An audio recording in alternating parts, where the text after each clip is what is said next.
Hello, friends, and welcome to the Diabetes Pro Tip series from the Juicebox Podcast. These episodes have been remastered for better sound quality by Rob at Wrong Way Recording. When you need it done right, you choose Wrong Way. WrongWayRecording.com. Initially imagined by me as a 10-part series, the Diabetes Pro Tip series has grown to 26 episodes. These episodes now exist in your audio player between episode 1000 and episode 1025. They are also available online at diabetesprotip.com and juiceboxpodcast.com. This series features myself and Jennifer Smith. Jenny is a CDE and a type 1 for over 35 years. This series was my attempt to bring together the management ideas found within the podcast in a way that would make it digestible and revisitable. It has been so incredibly popular that these 26 episodes are responsible for well over 500,000 downloads within the Juicebox Podcast. While you're listening, please remember that nothing you hear on the Juicebox Podcast should be considered advice, medical or otherwise. Always consult a physician before making any changes to your healthcare plan or becoming bold with insulin. This episode of the Juicebox Podcast is sponsored by Ascensia Diabetes, makers of the Contour Next Gen blood glucose meter. And they have an amazing offer for you. Right now, at my link only, contournext.com/juicebox free meter, you can get an absolutely free Contour Next Gen starter kit. That's contournext.com/juicebox free meter. While supplies last, U.S. residents only. The Remastered Diabetes Pro Tip series from the Juicebox Podcast is sponsored by Touched by Type 1. See all of the good work they're doing for people living with type 1 diabetes at touchedbytype1.org and on their Instagram and Facebook pages. This show is sponsored today by the glucagon that my daughter carries, Gvoke HypoPen. Find out more at gvokeglucagon.com/juicebox. Okay. Give me a testing. Hello. All right, you're there. I'm there. Is that okay? Yeah. All right. So, I've spent not my whole life, but the last number of days and weeks looking into all of this, trying to get ready to make a pro tip episode about female hormones. And it's a very scary proposition. There's a lot going on. I'm not scared, but I'm overwhelmed. And then the last kind of piece of it was that I went onto the Facebook page and, said to people, look, throw out your questions for this episode. I want to be clear. I almost didn't think I needed their questions so that we could talk. I wanted to see if there was repetitive need. Like, do you know what I mean? Sure. Like, what are people like thinking? Same questions over and over. Yeah. Mm-hmm. And my goodness, I mean, it's kind of obvious, right? Like, so, the questions range from like, just, God, is there any rhyme or reason to this, to what about menopause? What about perimenopause? What about the time where my kid isn't getting their period yet, but is starting to exhibit, symptoms and having hormone fluctuations, talking about puberty and then pregnancy and then How was your head spinning? Post-pregnancy. Listen, nature, God, I don't care what you think. There's got to be a better way to do this. Someone, this was an afterthought. like someone at the end was like, oh, here's what we'll do. We'll throw some eggs in here, and then you'll have to throw in some estrogen to get the eggs really rolling. Then one egg will come out. And if they don't get pregnant, the whole thing will just bleed out of their vagina. Perfect. Like, I don't know what. Right. Oh my goodness. PCOS keeps coming up. Is that polycystic ovarian syndrome? PCOS, yes. Mm-hmm. Now I know those words. So, all right, Jenny, I want you to tell me what you just said before we started recording about the inequities of diabetes management from men to women. Or from an education standpoint to begin with. I mean, it was not something that was ever discussed in my presence, at least. And I don't think my mom had outside of visit conversations with my peds endo at all about hormones. Yeah. Right. So I learned all of this as I was having this like typical cycle, that should happen after a certain point in the sort of teen years. And education today, it focuses on diabetes in general, right? Not on if you're a woman with diabetes versus if you're a man with diabetes. These are the differences that you will definitely see. So you're a woman with diabetes, you've got all the female hormones pumping in your body. Let's discuss diabetes from the angle of being a woman, right? Especially for I would even say when I start working with somebody, if they're from about the age 10, 11, all the way into, even the women I work with into the perimenopause and menopause age, that's something in an initial visit I always ask about because even if it isn't yet visible, it will be at some point. And people need an idea that they need to see out into, if I see this and this and this, I'm clearly not a crazy person. This is body function. Well, I guess especially given that, because we talk about things in general terms, like the cycle's 28 days, that's in general. It's not for everybody, and it might not be for you from month to month as well.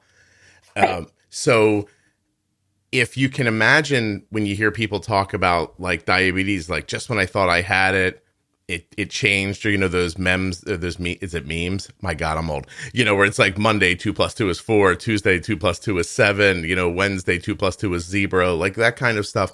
And then if that's already how diabetes feels to people in general, and then you put this on top, you really are kind of creating two different spinning layers of confusion that can impact each other or show up on their own. And I don't know how you're supposed to make sense of that. I actually, after going through all this, I have an idea I'll share at the end about how to get a handle on this, but I just don't know. Well, I guess to give people some context, Arden's 17. So this is the depth of my understanding of this. My understanding of this is I'm married and I've lived with a lady for a couple of decades, and my daughter has diabetes and she's been getting her period for a while. And I bet you never paid as much attention as when it really was in reference to diabetes management. No, the only thing I used to pay attention to was there's this, what I call the nice day. There's this, there's this literally one day a month where my wife is a 1950s, I'm making quotes, perfect mom, wife, lover. It's that day. On that day, I feel taller, more handsome. She is so incredibly kind of Leave It to Beaver mom, sort of at that age of an idea of what a mom was, right? 100%. And I bask in that day because the day that comes after it, I can't even look her in the eye because if I do something wrong, she's the different, and then I know that the event is coming in about 5 to 7 days. That's how it works for my So wife. You've paid enough attention to actually I can tell you many spouses or partners are not. I thought I was going to die. I was defending my own life, and so for years, that's the only way I ever thought about it. And then Arden starts to get her, and then we're kind of rocking along, taking care of Arden's blood sugar. It ain't nothing some days, I was just I do really have this all figured out. And then one day she started getting her period and it was all fine at first. It actually it got more difficult at some junctures, but it was very structured. So I didn't have any trouble with it really. Right. And then all of a sudden her periods got heavy. And, people listening will know that, Arden went through a year or two of us not understanding what was going on. She got anemic a number of times. She had to have iron infusions. This was all ended up being because of her period. Right. Yeah. So Arden would get her period for 11 days. So she'd have 11 days. It's a long cycle. And then there was only a couple of day break before she started to bleed again. It was just ridiculous. which led us to put her on birth control, hoping that she wouldn't bleed to death, because the impact on our life was insane. Sure. And so first go round with the birth control they gave her, it wasn't strong enough, didn't really do anything, but they still ask you to be on it for 90 days before they consider changing it. So you struggled all this time, you think you have an answer, and then 90 more days of struggling. And then they moved her up to another, I guess, strength.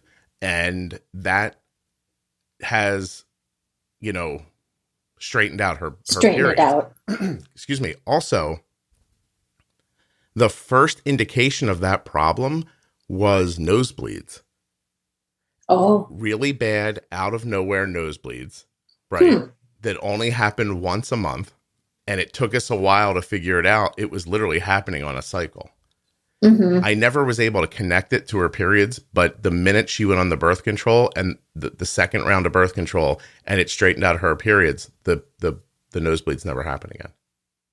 That's really interesting. Well, and I mean, again, a symptom that if you're paying enough attention to your body, there are lots of things that your body is trying to tell you. Yeah, right. Well, if we just pay attention to them. And it's why I bring it up, honestly, because part of what I've figured out, Jenny, part of what I've figured out being a man who doesn't get a period and a person who doesn't have diabetes, as I considered talking about this with you today, was that you got to kind of have to Jane Goodall it a little bit, right? Like you got to take notes and step back and see things and keep wondering what's happening until you can build some idea of like, I keep seeing this thing over and over again. And where does that fit on the calendar? And how does it work in relationship to, bleeding or pain or insulin resistance? And then you can sort of start making sense of it. You have to track your period. Maybe for 6 months before you'll be able to wrap your head around it a little bit. Especially if your cycle is not regular.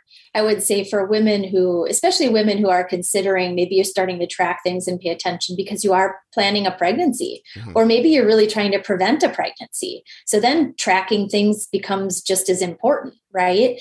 But then along with the lines of even planning a pregnancy, the goal in diabetes is to have pretty optimized management prior to conception.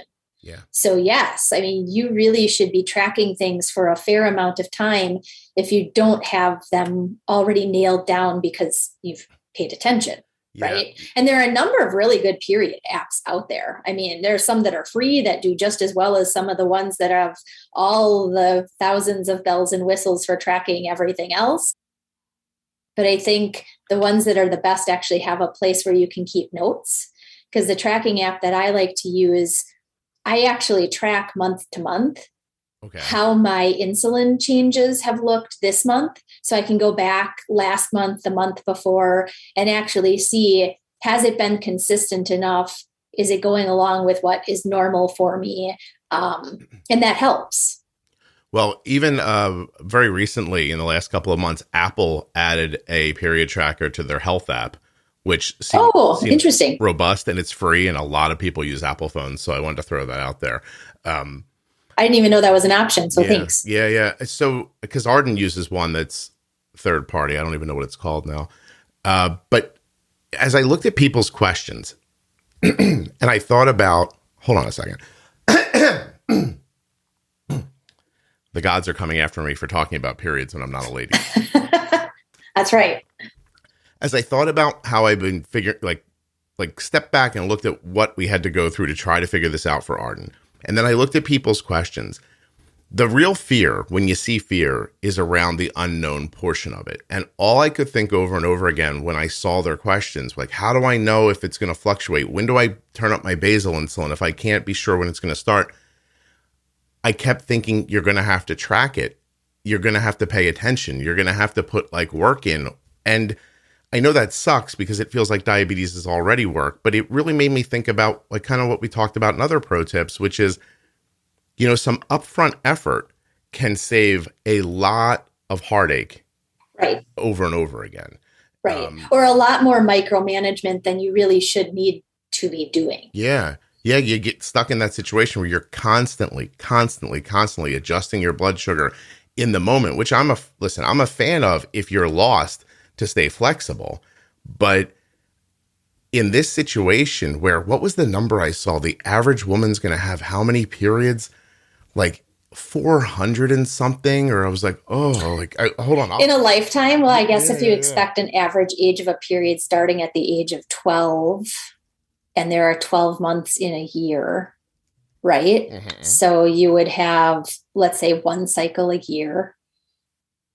And then the average time period of a cycle completing would be about, let's say, age 12 all the way to maybe 55, let's say, maybe even 60. I mean, that's a good amount of time that you would be having cycles. I'm using your math. I'm using your math. 55 minus 12 is 43 times 12 months is 516. So, there you go. So I'm saying that's a lot of tracking. I'm saying put some like real, like, it's going to be honest effort, because you're going to have to track, you know, your insulin use every day, and, you know, just giving yourself, I think what helped me was just simple words, difficult, easy, you know what I mean? Like, yes. Referring to my management, you know, meals were what I expected, easier than I expected, harder than I expected. Yes. You know, my basal seemed to work well, not well today. Like, just kind of keep it like that. You make a little note for yourself. And I'll tell you too, tracking your period is going to help you get better at taking care of your blood sugar too, because you're going to see all kinds all of around. Yeah. Yes. You're going to see all kinds of things that you didn't see before to begin with. You're going to learn a lot of things too in that time of tracking for all of those other variables that we have to adjust around, right? Because I, for one, know that my sensitivity, once I've gotten to about day 3 of my period, after that point and until about ovulation, is a really sensitive time. But it's more sensitive from day 3 to about like day 7-ish. Mm-hmm. And in exercise, I have to be more aggressive in adjusting my insulin for exercise, or I will go low. Despite my other tools and tweaks working outside of that, I will go low if I don't adjust more than I normally would. Is that a progesterone period in there? So you're essentially, when you're looking at progesterone, that is typically like peaking at certain points, right? And then there's also the luteinizing hormone, there's follicle stimulating hormone, there's estrogen. I mean, you got a lot of hormones that are coming into play. So progesterone kind of starts to really kind of like fall off essentially once your period is started. It has really climbed in the time of you coming into potentially having a period. Mm-hmm. And part of the reason for that is in the anticipation that you, in sort of that ovulatory time period, have actually conceived, right? Mm-hmm. Progesterone levels will stay high and continue to climb in pregnancy. When you don't have conception happen and you start to have your period, that level falls because there's no reason to have that elevated. I mean, again, other hormones at play here as well, progesterone being one of them, but it doesn't need to remain where it was because you're not pregnant. Okay. And so then it fluxes. Right. And do we, let's try to think about this. Do we count the beginning of the cycle is considered when the period starts, right? Day 1 of your period is day 1 of your cycle. Yes. Okay. Mm-hmm. And so in that moment, estrogen at that point is lower. Is that right? And then it starts to... And then estrogen starts to climb, coming into ovulation. And then in that next phase around ovulation and potential like conception, again, progesterone is sort of like climbing into that time period, right? Yeah. So, you know, again, all these fun hormones doing different things. I mean, if you even looked up a simple, like just Google a graph of like what your hormones should look like, you can tell why one basal for 30 days in a row if you're a woman who has a monthly cycle doesn't work. Yeah. It doesn't. The Remastered Diabetes Pro Tip series is sponsored by Ascensia Diabetes, makers of the Contour Next Gen blood glucose meter, and they have a unique offer just for listeners of the Juicebox Podcast. If you're new to Contour, you can get a free Contour Next Gen starter kit by visiting this special link, contournext.com/juicebox free meter. When you use my link, you're going to get the same accurate meter that my daughter carries. contournext.com/juicebox free meter. Head there right now and get yourself the starter kit. This free kit includes the Contour Next Gen meter, 10 test strips, 10 lancets, a lancing device, control solution, and a carry case. But most importantly, it includes an incredibly accurate and easy to use blood glucose meter. This Contour meter has a bright light for nighttime viewing, an easy to read screen. It fits well in your hand and features second chance sampling, which can help you to avoid wasting strips. Every one of you has a blood glucose meter. You deserve an accurate one. contournext.com/juicebox free meter to get your absolutely free Contour Next Gen starter kit sent right to your door. When it's time to get more strips, you can use my link and save time and money buying your Contour Next products from the convenience of your home. It's completely possible that you will pay less out of pocket in cash for your Contour strips than you're paying now through your insurance. contournext.com/juicebox free meter. Go get yourself a free starter kit. Touched by Type 1 has the back of people living with Type 1 diabetes. Take, for instance, their D-Box program. Touched by Type 1 knows firsthand the intricacies of living with Type 1 diabetes, and so their team has created a D-Box, which is a starter kit that provides important resources and supportive materials to individuals with diabetes. They want you to thrive. The D-Box is completely free and available to newly diagnosed people. All you have to do is go to touchedbytype1.org, go to the Programs tab, and click on D-Box. While you're there, check out all the other resources and programs available at touchedbytype1.org. Speaking of support, touchedbytype1.org is available in English and Spanish. Don't forget to find them on Facebook and Instagram, too. You do not want to miss what Touched by Type 1 is doing. When you have diabetes and use insulin, low blood sugar can happen when you don't expect it. Gvoke HypoPen is a ready-to-use glucagon option that can treat very low blood sugar in adults and kids with diabetes ages 2 and above. Find out more. Go to gvokeglucagon.com/juicebox. Gvoke shouldn't be used in patients with pheochromocytoma or insulinoma. Visit gvokeglucagon.com/risk. You know what else I learned by digging into all this is that not that I wouldn't expect this because it's a physiological thing, but it's incredibly complicated what's happening. It's not just like, your 8th grade health understanding of it, which, in my mind was an egg gets released, you use it or you don't use it. If you don't use it, the uterine lining and the egg come out in a period, which I know is high level what it is. But the idea of like the ramp up, right? Like the, like you started talking about like follicles and like there's this process that's happening in there where your body's trying to locate the strongest egg to be released. It's not just like the next one on the assembly line. It's like it literally, anyway, it's mind boggling. Even the TED Talks on it are confusing. Even when nice girls sit in front of cameras in front of YouTube and try to talk to you right in your eyes, you're like, I don't understand. There's so much happening.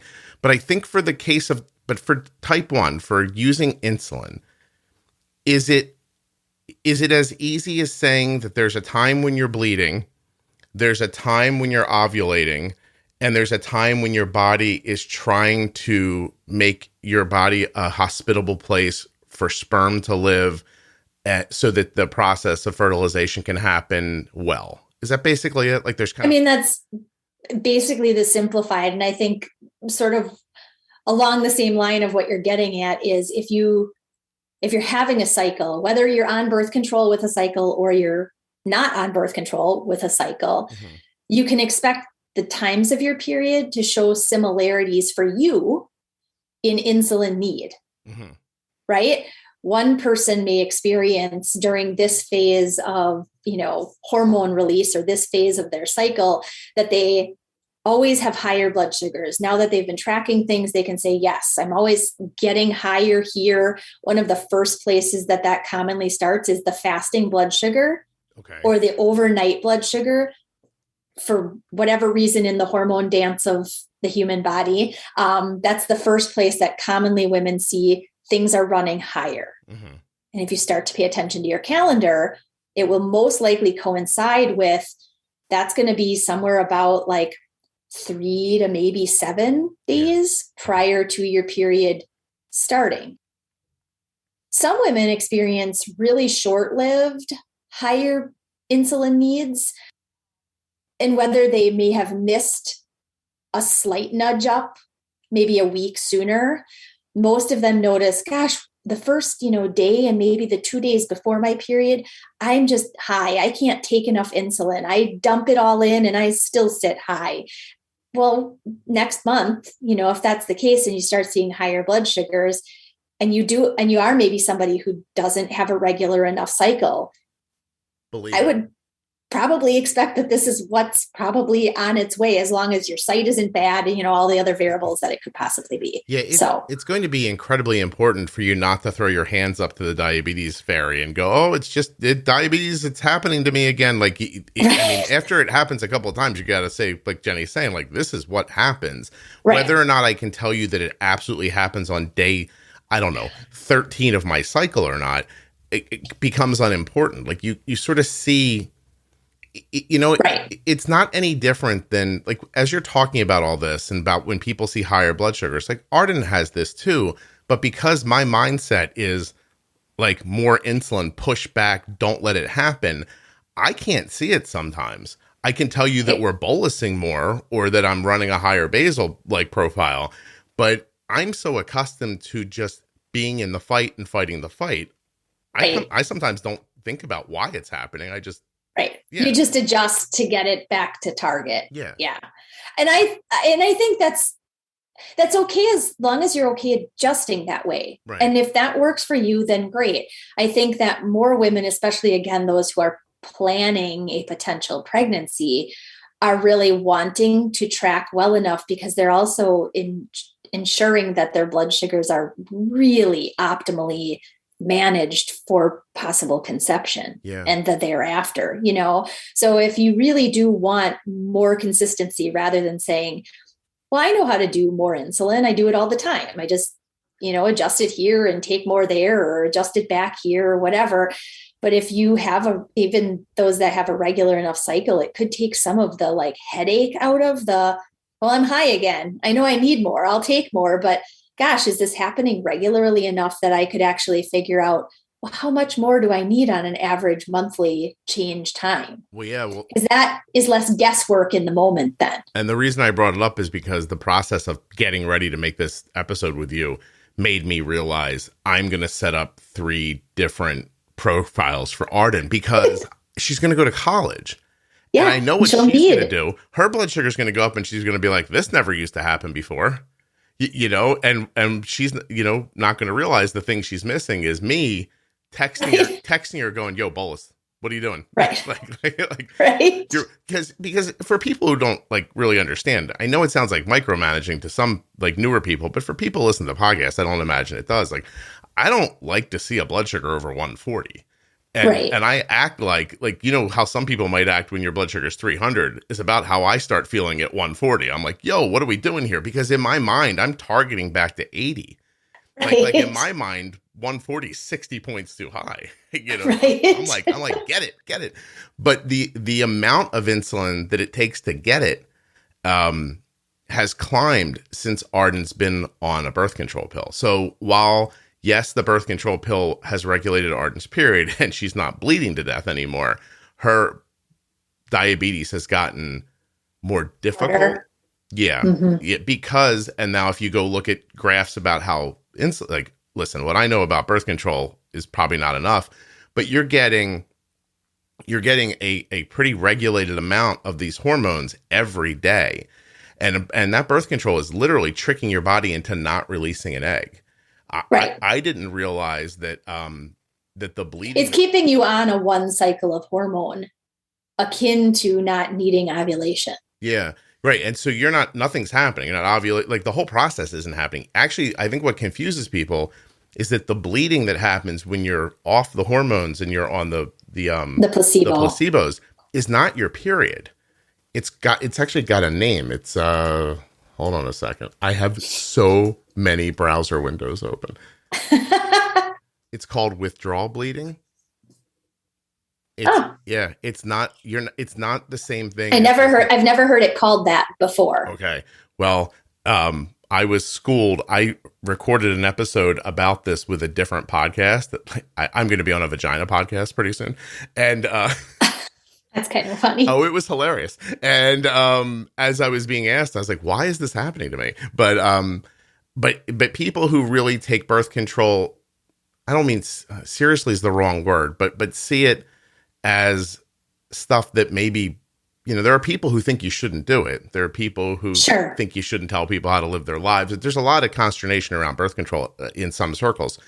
And it's important for those people, for you to know you're not actually getting your period when you're on birth control. So, and I have to be honest, I don't want Arden to be on birth control, not because it's birth control, but because I don't want her to take anything she doesn't have to take. Right. But she was going down. You know what I mean? Like, we were looking at her, we were like, I guess this is it.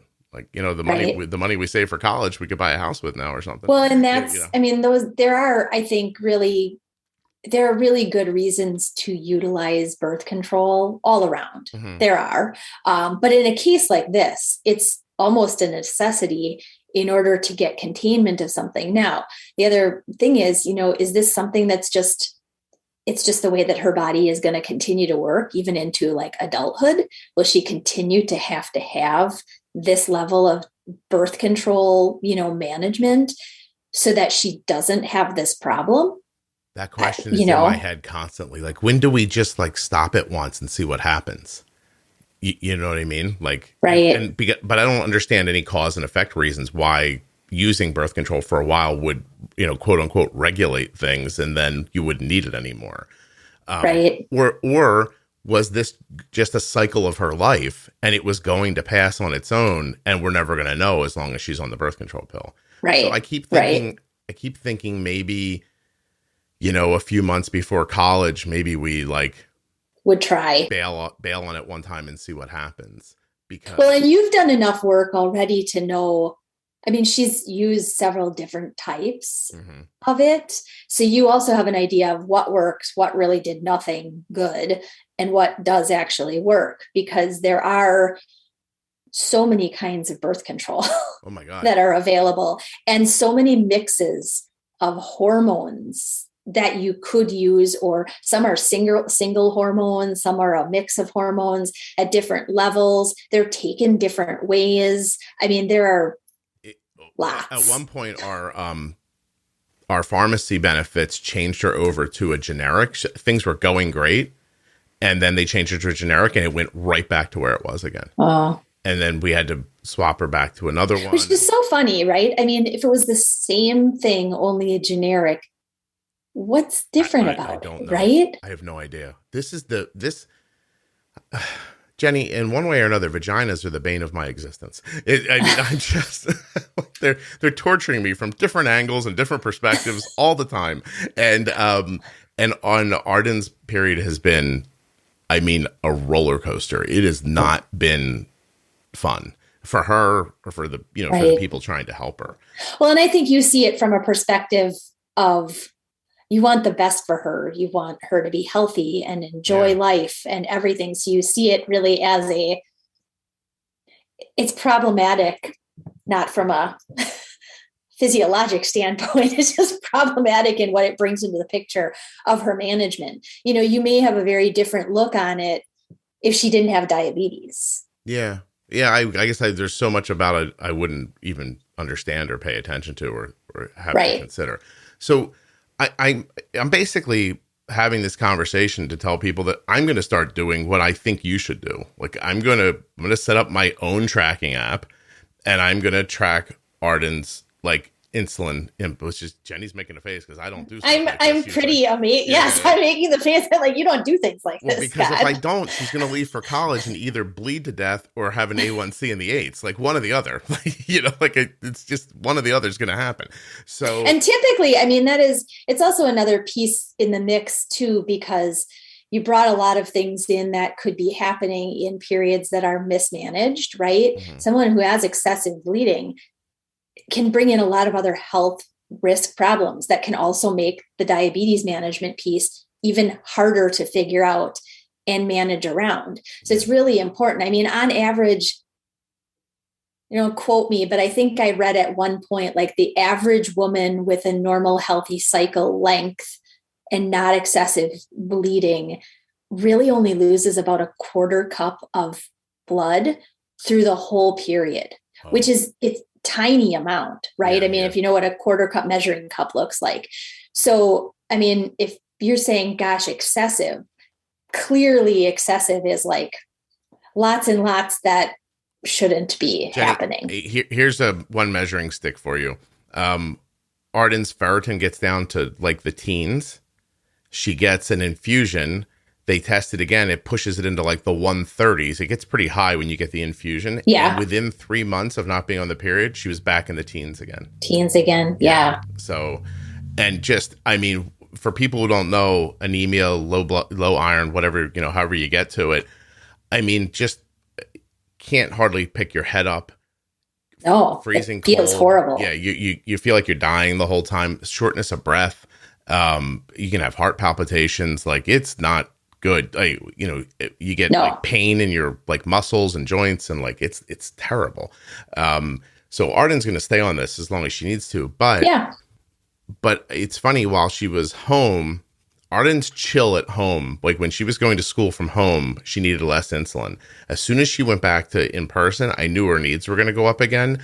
And I did the thing where I was bolusing too much and didn't adjust settings for a little while too. Like it happens to everybody. It doesn't not happen to me because it's my podcast. Like, you're so used to managing one way, and then this big piece of your life changes and you don't even realize it for some reason. And that just made me sadder when I realized that, thinking about this, because basically on your period, your life is changing like every couple of weeks. Like there's this impact and it might not happen to everybody. There are some women who will listen to this that go, oh, that doesn't happen to me. Or it doesn't happen as, just like, oh my God. Well, in fact, I've got, some women that I've worked with, even outside of like preconception planning, just in terms of diabetes management. And obviously the cycle is a piece that we talk through and talk about. And some women who actually have the higher blood sugar levels during their period, not before. It's more really an onset while they're actually having their period, which is not the typical of what I've seen. But again, I've heard it enough that it's also not odd or rare. Yeah. No, so, in the questions that I sent to you that I found online, it was almost like people were like, hey, during these days here, my blood sugar is incredibly easy. And then somebody would come along and say, well, in those same exact days, my blood sugar is incredibly difficult. And I'm sure if we could, Dr. House every person in the world, you might find out why. But I don't think that's going to happen. I used to love that show. I mean, right? Sarcoidosis usually, right? And I don't even know what that means. But so did you see anything in these questions that you definitely wanted to go over? Yeah, I was just going to go back to because them. Because at some point too, there were a number of questions about menopause too. And some women are asking about, what about when they take hormone replacement? Is it going to happen then? And I don't know, but it seems like the same as taking birth control to me, right? You're adding hormones to your daily intake. If you're living with diabetes or are the caregiver of someone who is, and you're looking for an online community of supportive people who understand, check out the Juicebox Podcast private Facebook group, Juicebox Podcast Type 1 Diabetes. There are over 41,000 active members, and we add 300 new members every week. There is a conversation happening right now that would interest you, inform you, or give you the opportunity to share something that you've learned. Juicebox Podcast, Type 1 Diabetes on Facebook. And it's not just for Type 1s. Any kind of diabetes, any way you're connected to it, you are invited to join this absolutely free and welcoming community. And hormone replacement therapy is usually, for the most part, centered around like the menopause kind of time, perimenopause, menopause kind of time. It's supposed to help to ease much of the hormonal transition that's creating some of the symptoms, things like the hot flashes and the energy swings and the insomnia and the, I guess, level of irritation one woman may experience versus another. Yeah. Right. So that's supposed to technically even things out more. And it's a good question to actually ask if you haven't and you're considering or already taking the hormone replacement therapy, asking your physician if they know anything really about that piece in terms of what they should expect. My expectation would be that with the replacement therapy, if it's going well, the dose is well managed, technically you should have actually more stability than in how you're feeling, which should also bring more stability to your glucose management. Right. Well, I guess while we're in this area, what about somebody who's had a hysterectomy? Do they lose all of those? The cycle's just gone, right? So are all the hormones gone too? So, I mean, that's a good question because quite honestly, you could have a partial or you could have a total hysterectomy, right? I mean, so there are hormonal imbalances that can definitely happen with partial hysterectomy. It does, for the most part, from what I know, cause less dramatic change in hormone levels than a full hysterectomy does. Okay. So in terms of that, your hormones definitely shift because obviously there's nothing there to cause that trend of hormones change, right? Yeah, there's the period, right, disappears. So, overall, while there may be some initial management that needs to be done, I wouldn't expect that there would be as much. I haven't worked with many women who've had hysterectomy, but I wouldn't expect that there to be as much fluctuation as they probably usually had. Okay. I mean, when the menopause obviously is kind of similar in that when that happens, obviously your ovaries stop producing enough hormones to continue the menstrual cycle. Yeah. Right. So if you've had a hysterectomy, which includes removing the ovaries, you would then be essentially moved into sort of like a premature menopause kind of time. Okay. Right. All right. Well, you know what? There's one person that asked such a detailed question that I think the way they broke it down might be valuable for us. So her first question was, why does the body become more insulin resistant during different phases of the menstrual cycle? Just to lay it out for people. Not that I think we haven't, but is the answer just simply there's more hormones at different parts? Right. And so that's, initially when we were talking, like, what is the surge of the different hormones through the course of pregnancy or through the course of a menstrual cycle, right? So in terms of that rise up in insulin need, there are a couple points of time for different hormones. One of them, progesterone, as it's kind of rising in terms of, are you going to find out you're pregnant, or are you now you don't know that you're pregnant, or you're not going to be pregnant, so you end up having a cycle. So then that climb in progesterone is again that typical time period before your cycle starts, that you would have insulin resistance creep into the picture. It may creep slowly, like 7 days before you start to notice you've got that rise in blood sugar. Okay, maybe you change up your overnight settings or, whatever it might be. As you get closer to your expected first day of cycle, you're going to see a lot more resistance. I mean, many women find 20 to even 40% more insulin need in that time period of climb in hormone. And then that most women experience the most significant in resistance the day before their cycle starts. The day before the cycle starts, which is the day yes. before the bleeding happens. Day before before their period starts, their bleeding happens. I prefer to call it the event here, but that's fine. The event. There you go. So, that could be, a visual point of saying, well, I'm not crazy. I didn't need to change my pump site and change to new insulin or nothing was really wrong. I see that this is the pattern and this is what's always happening. So right. How high did my blood sugars go? How much more insulin did it look like I continually used in the past 2 or even 3 months, so that you can expect it now and you can make a wiser shift in your insulin rather than just sort of like completely guessing, right?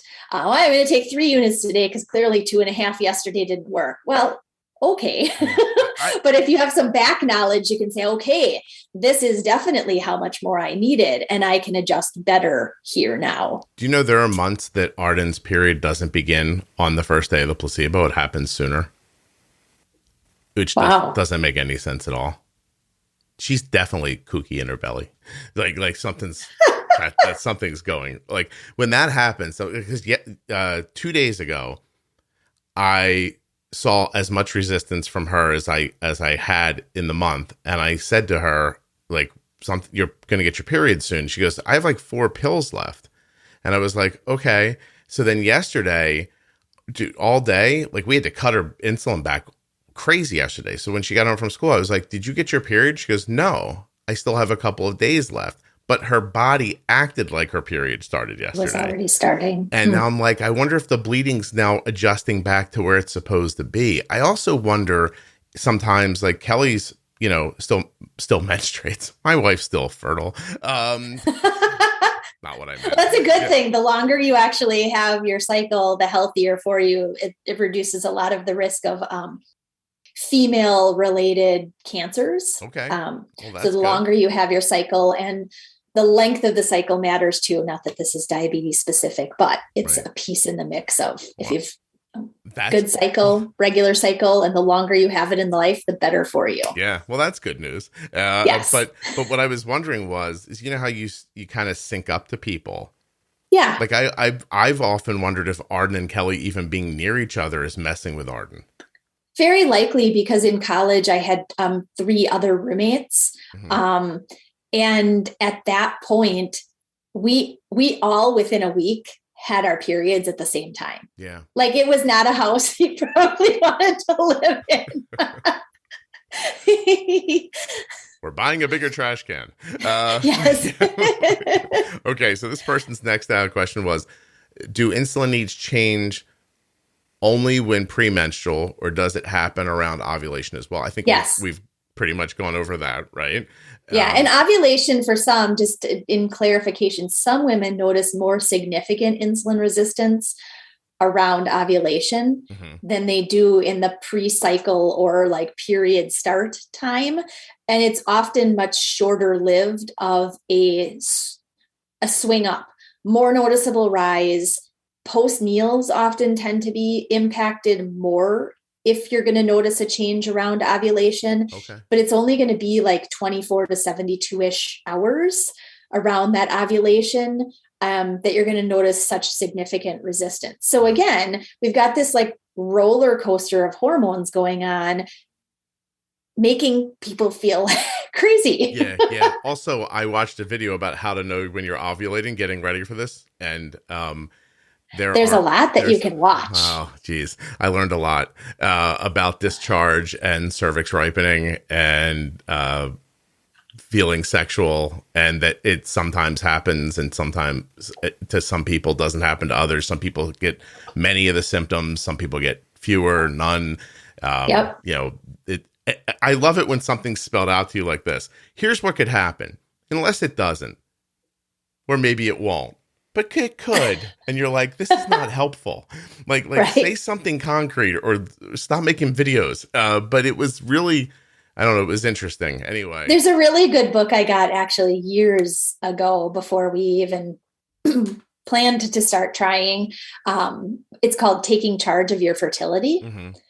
and it goes through. It's really, I think that it should be given to women in general, because even if you never plan to have children, it gives you a really good idea of how the female body works. Yeah. And it can, from just that standpoint, make you feel less like I've always kind of hated when people are like, oh, she's getting her period. Like, that's the reason for all of these mood swings and whatever. Well, that's quite honestly, it could be true. I mean, it's somebody's meaning it in kind of like not a very nice way. Yeah. But it is true that hormones change and flux a lot. But for you to know that as the person living with it, so you don't feel silly about that. That's your body. It's supposed to be doing that. I'm 20% more a feminist than I was before I started paying attention to this. And I was already on the ladies' side. And so, I mean, listen, I've never once been given medical direction that began with start with a clean finger, but I've heard those words a lot now since I've been paying attention to this. And I just thought, like, poor girls, like, you know what I mean? Like, Jesus. And seeing it happen to my daughter, like, firsthand, it really does. I mean, if you're not moved by it, I mean, I don't tease my daughter or my wife about like, oh, your period's coming, you're acting. But I tell you, when I was younger, I probably said it. But now that I've lived around it, I'm like, it's not. I mean, they should just say you should be thanking them, not telling them they're, you know. I know to some degree, I'm very happy that I have two boys. Because I'm like, you're going to go to your dad. This is dad's department. You go to your father. Whatever he says, it's not going to begin with a clean finger. I can tell you that. Don't ask mommy about this. Yeah, well, also, and you're lucky too, because you're not going to ever be in this situation that Arden and Kelly are in, where your periods are like, it just jerking you back and forth on timing. Right. You know what I mean? Right. Because I have experienced that like in college, but I don't think at that point I was even, while I did a really good job of management as well as I could, technology at that point was not, I mean, there was no CGM. I was still doing, a lot of darn finger sticks a day to see where things were going, but I don't think I was as attuned to even wanting to pay attention to why something. I was just like, even at that point, I was like, it looks like I just need a little bit more insulin. Yeah, you were me then. But we're maybe we're a decade into having the technology where you can break this stuff down. Right. This person's next question, I really want to thank them for this, and I don't have her name here. I apologize. Is, she brings up what are ways to track it. I mean, you can track it on a paper calendar. You can track it in an app. It's my intention to, just like I said earlier, to in a quick, easy way, maybe even colors would work, honestly. Mm-hmm. Green, yellow, red for insulin. I would track insulin needs. I would track when the period's starting. I would try to figure out as much about ovulation as I could, so you can kind of find that window in there about where it is. And I'll tell you too, like, it sucks, but you could track your mood. You could track your sexual desire. Like, you can make all those little like clicks there. It sucks. Yeah. You know what I found thinking sucked for women the whole time is that things that from an outsider's perspective seem like choice can be driven so harshly by hormones, which could make you feel like you're not doing things purposefully, like it's your body doing it to telling you to do. Yeah.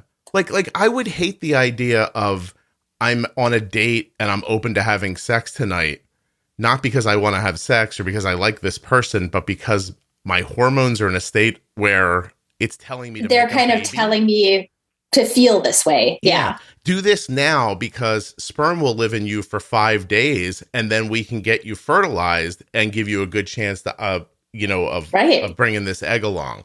It's kind of which brings in a lot of interesting fact, especially for the teenage, right? Yeah. Where, the majority of teenagers at this point are not considering conception. They're not. No. They're beyond that, for many reasons. But those are some of the things that your body is supposed to be telling you to do. Right. And, what's the reason? Well, eons ago, people were getting married when they were 14, 15 years ago old and having kids at that point. In fact, if you weren't married by the time you were like 25 was like it was over all over for you, you know. So. You missed her window, right? Because you were 5 years away from dying, probably at some point. Right, you know, right. like well, I mean, listen. It's beautiful, like in a nature kind of naturalistic way. Like it's amazing. I just found myself feeling badly that you could be having feelings or thoughts that aren't the ones that you decided to have, but then I kind of brought it out larger, and I thought when my iron was lower, I wasn't who I was. Right. You know what I mean? We're all just, some dialed up level of different chemicals and hormones and impacts and everything. And right. I think that I hate to say that I think this episode could have been like, hey, you should track your period and then make better decisions about your insulin. Like, I really think that could have been the end of it. And I think there's other, in fact, there were a couple other questions in here that I think that do go, I mean, they kind of go into, yes, that's the base, track your insulin, see what you need, and then make the decision on how to make your insulin delivery system do what you want it to do for you, right? But there were a couple of questions. One of them was on MDI, should I change my basal in a certain point of my cycle to deal with increased or decreased resistance? And should I also focus on adjusting my boluses? I can say that absolutely, you'll need to adjust at least your basal insulin, even on MDI. I mean, when I was MDI and had caught on to the fact of needing more based on what my blood sugar was doing, I knew that I needed a certain dose that was 3 units. I still remember it was 3 units higher than my baseline dose for the time period of resistance that I needed. Okay. So, in terms of that, I could always adjust. And unless something shifted and changed, I would have maybe used a little bit more or a little bit less. But overall, it's funny that I still remember that. 3 units more was always what I used when I had my period. So yes, you could use more. And if your doctor isn't directing you to do that, our doctors don't direct us to do many things that we end up doing. This is not advice or recommendation to do that, but discuss it with them. But it definitely, and bring in maybe some of the logs that you've kept and say, hey, I'm noticing this. Would you agree? I'm thinking I need this much more insulin, right? I mean, always check with somebody, obviously, if you feel that you need to. Boluses, could they need to adjust? Absolutely, they could. Mm-hmm. Well, I just did the math real quick. 3 units is only like 0.125 an hour if you're on a basal program for a pump. So right. It's but it might have been significant for you. Do you remember what your basal was back then? Yeah, I do. My basal and overall was sitting at 12 and I needed 15. Okay. Yes. Okay. So I mean, it's a big jump. Even though it doesn't look like a big jump per hour, it is a big jump percentage wise. It was a big jump percentage wise. And it was it looks like a big jump, like, gosh, going from 12 all the way up to 15. Oh my gosh, that's a lot more insulin, right? Especially when you talk about like adjusting things. Okay, we're going to add 1 unit more of your basal insulin and we'll see how this manages things over the course of that whole 24-hour time period, right? The other one that I thought was good to focus on would be using algorithm-driven pumping systems as a female. The algorithm wasn't built for this to deal with hormones. Yeah. It was not. It wasn't built for hormones. It wasn't built for pregnancy. You can successfully use it if you know how to manipulate settings, right? I personally find that it's better for me to just adjust my baseline profile in my system. And then on the months that I am more resistant on top of that, then a temporary adjustment up using a temporary basal or an override or, whatever your adjustment is for the algorithm that you're using, I adjust up using that. Yeah. Is this whole conversation really similar to what you would have if you were talking about like a teenage boy who's going through a lot of growth and hormone changes and stuff like that? Like it's just not on a cycle that you can see as well. Right. It's not on a cycle that's as I mean, it doesn't seem to be, from the teen guys that I've worked with, it doesn't seem to be as cyclic. Yeah, predictable, right? Right. This really is predictable, though, within reason. Within reason. Yeah, the period yes. thing. And I can even say, if you're the person with the irregular cycle, let's say 25 days one month, 29 days another month, back to 30 days, and then back down to 25 days. Despite that, the things that you're seeing happen to your blood sugar in that time period will continue to happen for you. Yeah. Okay. Right. Okay. So even if your cycle length isn't about the same, if you start to see those in a time period that could be soon enough to be close enough to like an early cycle, or maybe you're gone beyond that and you haven't seen changes yet, and now I see changes. Right. Okay. Right. Yeah. Well, I was just thinking that you're talking about like variables and inside of variables, you can, food cravings are not uncommon, right, around hormone changes. So you could have forever thought, why is it sometimes I'm really good at nachos and other times I'm not really good at nachos? And maybe it's because once in a while you have nachos when you want them, and sometimes you want nachos because your hormones want them. And you're already in a situation that's more difficult.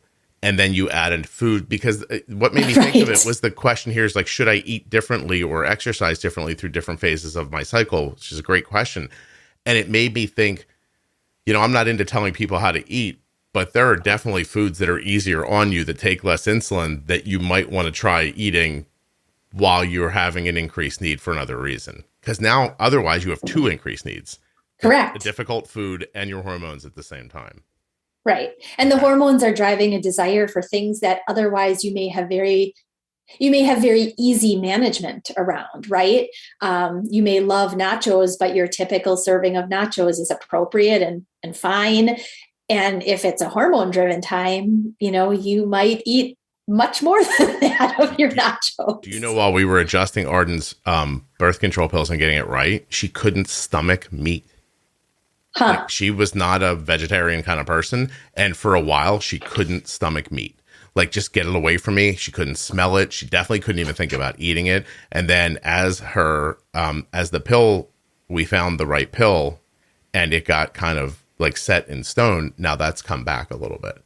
It must be something to do with the hormone levels in the birth control she's using, because it's actually not uncommon for, just thinking about hormones in general, many women have some aversion to meat during pregnancy. Mm-hmm. Yeah. Many women can't stomach red meat specifically. Okay. So I wonder if it's something hormonally similar that was weird happening for her before it got regulated. I'm running around the house pointing to that. My wife's like, that's crazy. Arden's like, Arden just thinks I pay too much attention to her. So she's like, stop caring. I brought it up to the OB. The OB's like, I don't know. I'm like, God damn it. I'm right about this. I was like, no one's watching these people more than me. You know what I mean? Like, trust me, they'd all be dead without me, Jenny. So, like, in one way or another, my wife, with the thyroid stuff, like, I'm the one who's kind of like stepped back. Like, you guys hear me talk about on the podcast, like being micro and macro. Like, on my family, I'm macro. Like, I step back, I look for big picture stuff, and I don't worry. But when I start seeing stuff over and over again, I don't know. It's just who I am. Like, I don't know. I worry about people. So, that's not a bad thing necessarily. Well, it's bad for me. It's great for them. Right. Yes. You never noticed me worrying about myself. But was this? I think this kind of may answer some of the question I see and hear about age. How old was Arden when she had her first cycle? Do you remember? Ooh. Of course you remember. No, I don't know if I do. It was a little later than her friends. Okay. Maybe 50. As was I. And a couple of questions here, and just relative to like, when should I expect this in my daughter? Honestly, could be as early as age 10. Wow. And it could be. I mean, I was definitely late. I was definitely late in getting my cycle comparative to all of my friends. But I also think, in terms of that, my my management wasn't then what it could have been if I were diagnosed in today's age. Right. So I think that the management style that I had at that point was not managing well enough to allow my body to actually be consistent enough to start my cycle at the time that it technically should have started. Yeah. This is Jenny's third attempt to let you all know to go back and listen to all of the pro tip episodes so that you can do a really great job of getting your settings right, understanding how to make changes for yourself, how to bolus for meals, how to keep high blood sugars from happening. Like she is very artfully telling you that stability and understanding is the firm foundation of living with diabetes. She's so nice about it when she says it. I'll just say what Jenny's saying. Y'all aren't doing a good enough job. You got to get in there and try a little harder. So, it's funny. I think Arden was 14, having just turned 15. And I don't remember the date. I remember the situation. We, along with a number of her friends, were on our way to go swimming. And this was Arden's first time swimming with a period. And a bunch of little girls disappeared upstairs in my house and came back 20 minutes later, disheveled, sweaty, rocked. And the one girl goes, "We couldn't get it in."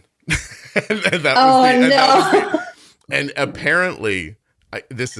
apparently at one point, like a mechanic. And how funny that they actually they really felt tried. Comfortable enough with you that they actually announced it to like a guy. It's a fairly oh my God, I would have been like mortified telling my dad something that. No. It was described to me as Arden was a car on a lift and the girls took turns trying to change her oil and couldn't figure out how to do it. So... Oh, that's interesting. Yeah. So that's about what happens around here usually. And actually, I got to say that's not usual. But it didn't work out. And so I'm thinking it was the end of her 14, right around her 15th birthday. If I'm guessing right. If I'm wrong about that, then it's not 15, 16. She's been at this for a while. I think it's 14 to 15. But yeah, you could have kids getting their periods all kinds of crazy ages. Like what did I used to hear? Like the hormones in cow's milk are making girls develop sooner or something. Like, I don't know if any of that's true, but there are girls walking around sometimes where you're like, are they 20 or 10 or like what? You can't tell. I know. So, yeah. I think that's like a rabbit hole of, we could dive in there, but it would be a long, long discussion. Yeah. I also don't think we should make euphemisms about holes while we're talking about periods. So, do you think, let's see, do you think there's anything else? Like, I feel like this is a good conversation. I mean, perimenopause, people are asking about different kinds of birth controls. Like, there are non-hormonal birth control ways, right? So, I'll tell you, more than 2 people asked about Plan B, whether or not that whether or not that would have an impact on blood sugars, and I wasn't able to find that out. That is a really good one. I can actually ask my MFM. I can actually ask them if they have any reference to that, having worked with enough women with type 1. Yeah. I don't know. The goal of that obviously is to not conceive. Yeah. So it has some level of hormone shift to prevent pregnancy. You would think it's an overwhelming of hormones to kind of stop the whether it has an impact on blood sugar. I don't know. It's a really good question. I don't know enough about how that works. How about IUDs? Do they impact blood sugars? That I'm sure you've seen in practice, right? Right. Those they seem smoother than other birth control methods, from what I have seen. So do they have impact? They probably have an impact in terms of initially having one, and then the outcome of what now your sort of monthly cycle, if there is still one remaining, what does that look like? Do you see any shifts? I've seen women who don't actually have any visible cycle whatsoever, right? Who have noticed a minor shift that appears to be cyclic, but most of them tell me that they don't even adjust around it. They just end up taking like a little more corrective at the next mealtime. The correction seems to work well enough kind of gets them, back to where they want to be. And they never make any shifts in their insulin at all. I have to say that Arden's OB was pushing. She wasn't pushing. She was saying if we don't find some stability with birth control pills, she wanted Arden to consider an IUD. Now Arden's like a little young. Like we walked out, she like the first thing she said to me was like, "I'm not doing that," and I was like, "Gotcha." But it was, she's like, in the future we might have to keep this in mind. Yeah. I don't know. That is another thing I don't know much about. But you look like you have something you want to say. What did you find? No, I was actually just looking up a little bit about whether I could find anything on the Plan B and blood sugar specific to type 1, but I don't really see anything at all that documents that. Okay. How about, is PCOS somehow related to diabetes or no? Like, is it just because apparently at this point in my life, I only talk to people who have diabetes that I start thinking things are more common, or? Right. PCOS is more common in those with other metabolic shifts that include insulin resistance, and PCOS can bring more resistance into the picture, right? Okay. Other metabolic things being have more difficulty with weight management, may have higher cholesterol levels, may already have higher blood pressure, despite potentially doing all of the healthy lifestyle things to manage those. Mm-hmm. But PCOS is more common with the type 2. But interestingly, in the past, I would say 5 years, I have had more women, more normal, like healthy body weight and healthy lifestyle, who have actually been diagnosed with PCOS. Really?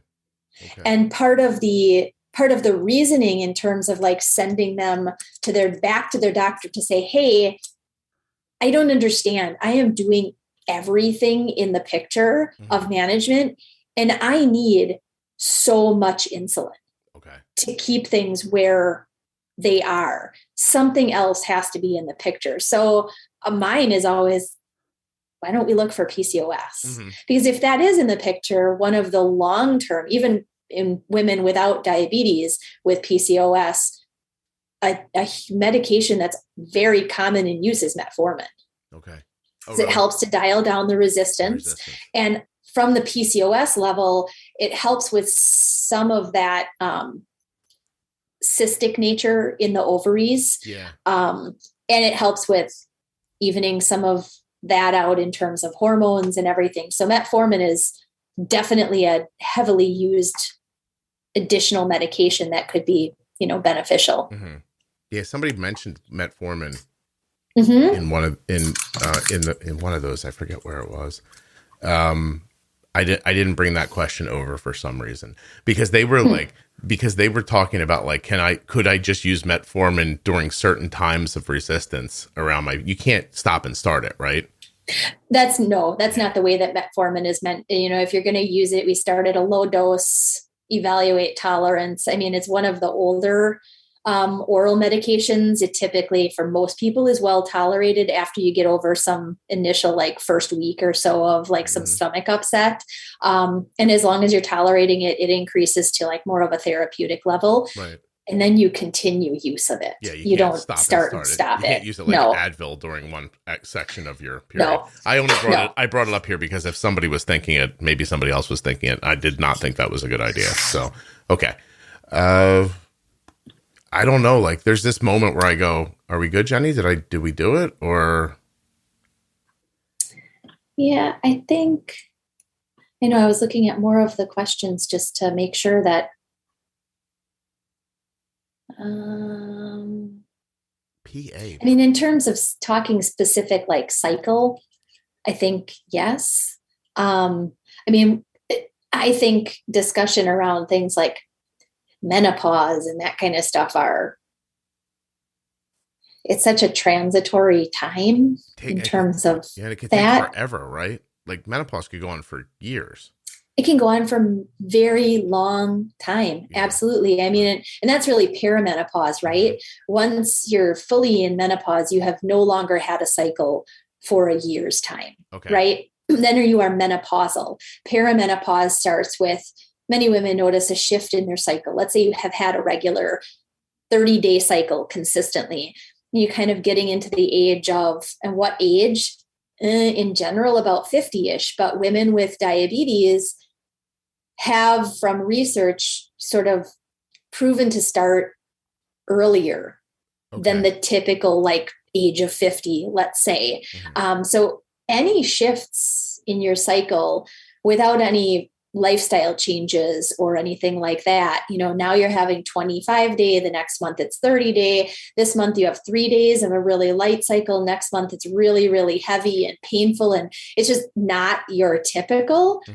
It could be very likely that perimenopause is kind of in the picture. And there aren't, many women would say, well, can I, get hormone testing levels done to see? And at this point of perimenopause, it's not typically recommended. It really isn't until menopause that they would recommend doing testing of hormones to actually sort of prove the case that they've come to a level without a cycle. You're no longer ovulating. And some women actually have it done, the testing, to make sure that they're actually not ovulating from just like a sexual standpoint. They're just ensuring that they can't get pregnant any longer. Yeah. Oh God. So, can you imagine having a baby when you're 50? I'd be so tired. I personally, I can't. God. I would be so tired. That's all I could think of. Yes. From an age, no, I can't. My God. Last night, Kelly was like, can you imagine if we had 3 kids and one of them was just a couple years younger than Arden? Wouldn't that be nice? And I was like, no, I don't think so. It's 9:30 and I want to go to bed. How would that be a good thing? I was like, that child would end up being feral. I'd be like, just try not to die. And I don't know if I'd have the energy to take care of it. I really don't. I don't understand. Good for you if you do. I don't think I could. That it? We're good? I think that's it. We should be good. All right. So thanks. On the whole, that's everything. I'm just should be right. Probably not everything, but it's enough to get you through. All right. Yes. Cool. Okay. Right. Awesome. Jenny, I really appreciate this. Thank you so much. Thank you. Yeah, you're very welcome. I want to thank Ascensia Diabetes for sponsoring the Remastered Diabetes Pro Tip series. Don't forget, you can get a free Contour Next Gen starter kit at contournext.com/juicebox free meter. While supplies last, U.S. residents only. If you're enjoying the remastered episodes of the Diabetes Pro Tip series from the Juicebox Podcast, you have Touched by Type 1 to thank. TouchedByType1.org is a proud sponsor of the remastering of the Diabetes Pro Tip series. Learn more about them at touchedbytype1.org. A huge thank you to one of today's sponsors, Gvoke Glucagon. Find out more about Gvoke HypoPen at gvokeglucagon.com/juicebox. You spell that GVOKEGLUCAGON.com/juicebox. Jenny Smith holds a bachelor's degree in human nutrition and biology from the University of Wisconsin. She is a registered and licensed dietitian, a certified diabetes educator, and a certified trainer on most makes and models of insulin pumps and continuous glucose monitoring systems. She's also had type 1 diabetes for over 35 years, and she works at integrateddiabetes.com. If you're interested in hiring Jenny, you can learn more about her at that link. I hope you enjoyed this episode. Now, listen, there's 26 episodes in this series. You might not know what each of them are. I'm going to tell you now. Episode 1000 is called Newly Diagnosed or Starting Over. Episode 1001, all about MDI. 1002, all about insulin. 1003 is called Pre-Bolus. Episode 1004, Temp Basal. 1005, Insulin Pumping. 1006, Mastering a CGM. 1007, Bump and Nudge. 1008, The Perfect Bolus. 1009, Variables. 1010, Setting Basal Insulin. 1011, Exercise. 1012, Fat and Protein. 1013, Insulin, Injury, and Surgery. 1014, Glucagon and Low BGs. In episode 1015, Jenny and I talk about emergency room protocols. In 1016, Long-Term Health. 1017, Bump and Nudge Part 2. In episode 1018, pregnancy. 1019, explaining type 1. 1020, glycemic index and load. 1021, postpartum. 1022, weight loss. 1023, honeymoon. 1024, female hormones. And in episode 1025, we talk about transitioning from MDI to pumping. Before I go, I'd like to share 2 reviews with you of the Diabetes Pro Tip series, one from an adult and one from a caregiver. I learned so much from the Pro Tip series when our son was diagnosed last summer. It really helped get me through those first few very tough weeks. It wasn't just your explanations of how it all works, which were way better than anything our diabetes educator told us, but something about the way you and Jenny presented everything, even the scary stuff, that reassured me that we could figure out how to deal with this and to teach our son how to deal with it too. Thank you for sharing your knowledge and experience with us. This podcast is a game changer. 25 years as a type 1 diabetic, and only now am I learning some of the basics. Scott brings useful information and presents it in digestible ways. Learning that pre-bolus doesn't just mean bolus before you eat, but means timing your insulin so that it is active as the carbs become active, took me already from a decent 6.5 A1C down to a 5.6 in the past 8 months. I've never met Scott, but after listening to hundreds of episodes and joining him in his Facebook group, I consider him a friend. Listening to this podcast and applying it has been the best thing I have done for my health since diagnosis. I genuinely hope that the Diabetes Pro Tip series is valuable for you and your family. If it is, find me in the private Facebook group and say hello. If you're enjoying the Juicebox Podcast, please share it with a friend, a neighbor, your physician, or someone else who you know that might also benefit from the podcast. Thank you so much for listening. I'll be back very soon with another episode of the Juicebox Podcast.